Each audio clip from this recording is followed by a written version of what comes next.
السلام علیکم ناظرین کرام، نئی ویڈیو میں آپ کو خوش آمدید کہتے ہیں۔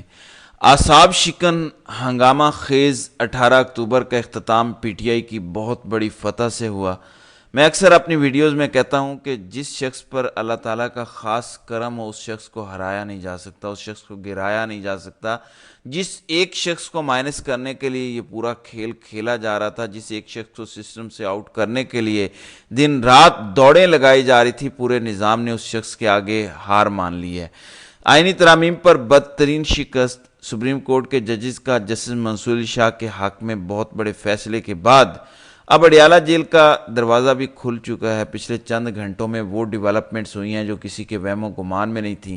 بال ایک دفعہ پھر خان کے کورٹ میں آ چکا ہے، تفصیلات سے میں آپ کو آگاہ کر دیتا ہوں۔ ناظرین کرام، پچھلے 24 گھنٹوں میں شہباز حکومت اور اس پورے نظام نے دوسری دفعہ کوشش کی آئینی ترامیم منظور کروانے کی، اور دوسری بدترین شکست شہباز حکومت کا مقدر بنی۔ 3 ایسی ڈیولپمنٹس ہیں جن پر شہباز حکومت اب باقاعدہ ہار مان چکی ہے۔ پچھلے 24 گھنٹوں میں صرف ایک کوشش جو شہباز حکومت اور یہ پورا نظام کر رہا تھا کہ کسی طرح جسٹس منصور علی شاہ کو چیف جسٹس آف پاکستان نہ بننا دیے جائے۔ یہ جو پورا ڈرامہ آپ کو کل قومی اسمبلی اور سینٹ میں نظر آیا، فضل الرحمان کے گھر میں آنیاں جانیاں اور دوڑیں لگی، یہ صرف ایک شخص کا راستہ روکنے کے لیے کی جا رہی تھی، کسی بھی طریقے سے منصور علی شاہ چیف جسٹس نہ بنے۔ سپریم کورٹ میں تیسرے چوتھے نمبر کے جج کو چیف جسٹس بنا دیا جائے۔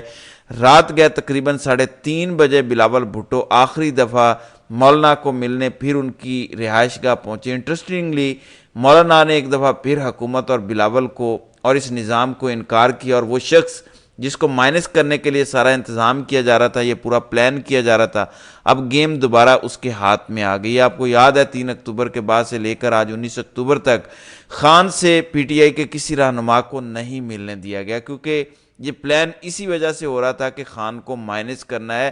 جسٹس منصور علی شاہ اگر چیف جسٹس آف پاکستان بن جائیں گے تو وہ پی ٹی آئی کو آئین قانون کے مطابق انصاف پر مبنی ریلیف دیں گے، جو کہ قاضی نہیں دے رہے۔ اسی وجہ سے منصور علی شاہ کا راستہ روکا جا رہا تھا کہ کہیں عمران خان دوبارہ سیاسی میدان میں واپس نہ آ جائیں، پی ٹی آئی کو ریلیف نہ ملنا شروع ہو جائے۔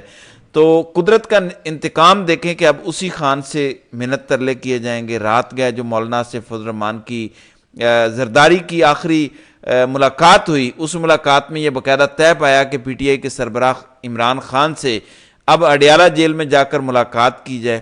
پی ٹی آئی کا 5 رکنی وفد خان سے اڈیالہ جیل میں ملاقات کرے گا اور وہ بریفنگ دیں گے۔ اب 3 اکتوبر سے جو پابندی تھی اس کا واحد مقصد تھا کہ کسی طرح آئینی ترامیم زور زبردستی نمبرز پورے کر کے کر لی جائے اور اس کے بعد پی ٹی آئی کو خان سے ملنے کی اجازت دی جائے۔ اب جو پلان عمران خان کے خلاف بنایا گیا وہ ناکام ہوا، آئینی ترامیم پر شہباز حکومت کو شکست ہوئی۔ اسی وجہ سے مولانا نے پی ٹی آئی کے رہنماؤں کو یہ مشورہ دیا کہ آئینی ترامیم کے جو نکات اب باقی رہ گئے ہیں، کیونکہ 3 چیزیں ایسی ہیں جن پر شہباز حکومت خود پیچھے ہٹی یا شکست کھا گئی۔ ان کے پاس نمبرز نہ پورے ہوئے، نہ مولانا مانے اور نہ ہی پی ٹی آئی کے ووٹ وہ توڑ سکے۔ پہلی تھی قاضی کی مدت ملازمت، حکومت قاضی کی مدت ملازمت سے پیچھے ہٹ چکی ہے۔ دوسرا تھا آئینی عدالت کا قیام۔ تیسرا مطالبہ جو ہے وہ آئینی ترمیم کے اندر ایک شق تھی فوجی عدالتوں کا قیام اور سویلینز کا ٹرائل۔ دلچسپ بات یہ ہے کہ شہباز شریف کی حکومت اب ان تینوں مطالبوں سے خود کو وِڈرا کر چکی ہے۔ مولانا نے ان تینوں مطالبات پر بہت بڑی کامیابی حاصل کی ہے۔ اس ساری گیم میں مولانا کا کردار تاریخی ہے، کوئی شک نہیں کہ مولانا اس ٹائم تاریخ کے درست سمت میں کھڑے ہیں، اور یہ کردار مولانا نے پچھلے 1-1.5 ہفتے میں ادا کیا، جو نبھایا، کیونکہ مولانا بڑی آسانی سے وہ تمام آفرز جو حکومت اور یہ پورا نظام کر رہا تھا انہیں ایکسیپٹ کر کے صدر مملکت بن سکتے تھے۔ گورنرشپ انہیں خیبر پختونخوا کی آفر کی جا رہی تھی، وزارتیں وفاقی حکومت میں آفر کی جا رہی تھیں، لیکن مولانا نے اس دفعہ حیران کن سرپرائز شہباز شریف اور پورے حکمران اتحاد کو دیا۔ مولانا نے ان 3 چیزوں پر جب کامیابی حاصل کی تو بلاول بھٹو زرداری کی جو آخری ملاقات مولانا سے ہوئی اس میں صرف یہ منت سماجت کی گئی کہ اب ہم نے آپ کی 3 باتیں مانی ہیں، ایک بات آپ ہماری مان لیں، سپریم کورٹ میں جو پینل آف ججز ہے، یعنی سپریم کورٹ کے 5 ججز کا نام وزیر اعظم کو ارسال کیا جائے اور ایک جج کو وزیر اعظم چیف جسٹس بنا دیں، تو ہم اس آئینی ترمیم کو ایپیکیبلی یعنی تمام تر تنازعات سے ہٹ کر مشاورت سے اس آئینی ترمیم کو منظور کر لیں گے۔ اب پی ٹی آئی ظاہر ہے خود تو فیصلہ نہیں کر سکتی۔ پی ٹی آئی کے رہنماؤں نے مولانا کو یہ تجویز دی کہ جب تک ہم خان سے ملاقات نہیں کر لیتے تب تک ہم فیصلہ نہیں کر سکتے۔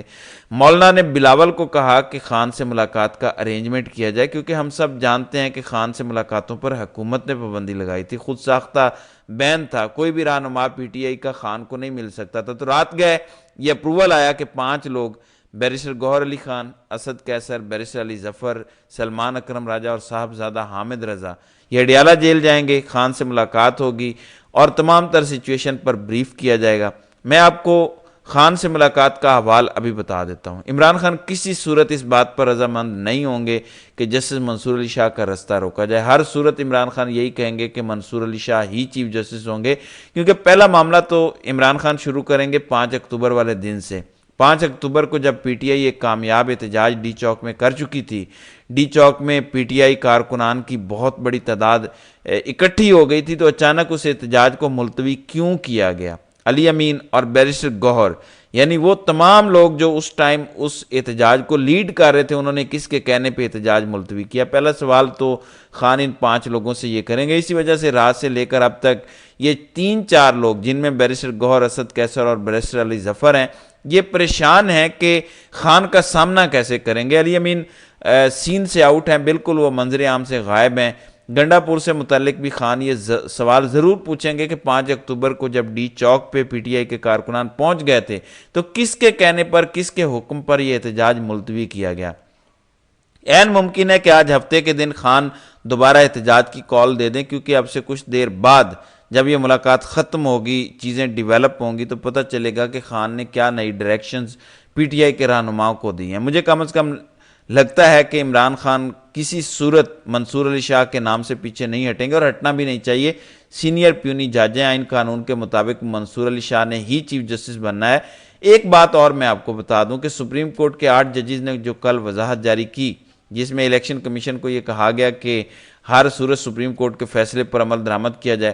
ایک لمحے کے لیے مان لیا جائے کہ خان اس آئینی ترمیم کو سپورٹ کر دیتے ہیں، تو نہ تو وکلاء تنظیمیں مانیں گی، نہ ہی سپریم کورٹ کے ججز مانیں گے، تو یہ ناممکن ہو چکا ہے، آؤٹ آف کوسچن ہو چکا ہے منصور علی شاہ کا نام نکالنا۔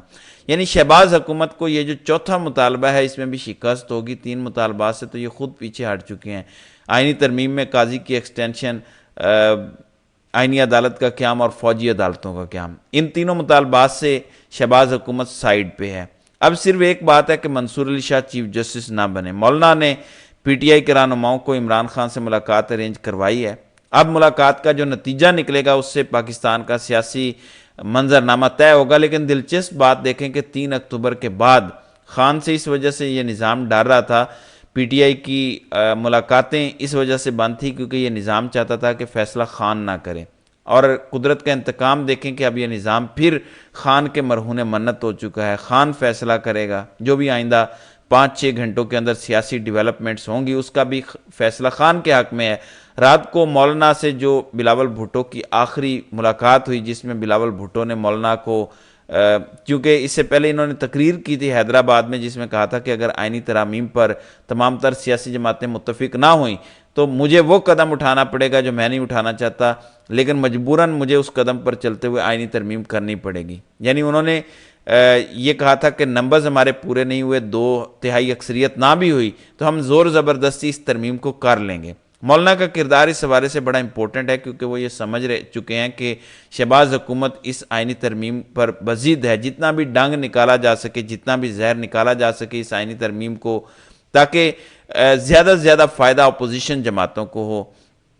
تو پہلی 3 کامیابیاں پی ٹی آئی کو مل چکی ہیں، چوتھا معاملہ منصور علی شاہ کا ہے، اور اگر منصور علی شاہ کے معاملے پر بھی حکومت کو شکست ہو جاتی ہے اور پی ٹی آئی اور مولانا کامیاب ہو جاتے ہیں تو یہ آج کا دن تاریخی ہوگا۔ البتہ اب سے کچھ دیر بعد قومی اسمبلی کا اجلاس ہونا ہے، پھر کہا جا رہا ہے کہ سینٹ کا اجلاس ہوگا، وفاقی کابینہ کا اجلاس بھی بلایا گیا ہے۔ تو آج ایک دفعہ پھر تیسری دفعہ شہباز حکومت کوشش کرنے جا رہی ہے کہ وہ اس آئینی ترمیم کو دونوں ہاؤسز سے منظور کروا لے۔ نمبرز پورے نہیں ہیں، نمبرز کی بات چیت کی جائے تو نہ ابھی پی ٹی آئی کا کوئی ووٹ ٹوٹا ہے، نہ جمعیت علماء اسلام کا کوئی ووٹ ٹوٹا ہے، نہ کوئی سینیٹر اس ٹائم ایسا ہے جو شہباز حکومت کی آئینی ترمیم کی حمایت میں ووٹ دے رہا ہو۔ نمبرز گیم کے حساب سے حکومت کو شکست ہو رہی ہے۔ ہاں آپ زبردستی تمام تر لوگوں کو یرغمال بنا کر، جس طرح 8 فروری کی شام کو عوامی مینڈیٹ پر ڈاکہ ڈال کر 9 فروری کے صبح تمام تر انتخابی نتائج تبدیل کر دیے تھے، اسی طرح سے زور زبردستی ڈنڈے کے زور پر ریاست کوئی بھی آئینی ترمیم کر سکتی ہے، لیکن سوال یہ ہے کہ ڈنڈے کے زور پر کی جانے والی آئینی ترمیم کو کیا وکلاء تنظیمیں مانیں گی اور سپریم کورٹ مانے گی؟ سب سے بڑھ کر جو اس سسٹم کے والد صاحب ہیں، جو سب سے تگڑے ہیں، عمران خان، کیا وہ مانیں گے؟ عمران خان آج احتجاج کی کال بھی دے سکتے ہیں، اور اگر احتجاج کی کال دے دی گئی تو یہ بہت خطرناک ہوگا، اور عمران خان مینڈیٹ علی امین سے لے لیں گے، مینڈیٹ صرف عوام کے ہاتھ میں دے دیں گے، کیونکہ علی امین میرا یہ خیال ہے کہ خان کو فیس نہیں کر سکیں گے، کیونکہ اگر 5 اکتوبر والا احتجاج خان کی مرضی سے ختم ہوا ہوتا تو آج یہ پکچر بھی ساری کلیئر ہو جائے گی جو شکوک و شبہات علی امین گنڈا پور پر جنم لے رہے ہیں۔ اب سے کچھ دیر بعد یہ ساری چیزیں کلیئر ہوں گی، تو دیکھتے ہیں کہ آگے آگے ہوتا ہے کیا۔ تو ناظرین کرام، آپ کی اس ویڈیو کے حوالے سے کیا رائے ہے؟ آپ اپنی رائے کا اظہار کامنٹ سیکشن میں ضرور کیجیے گا۔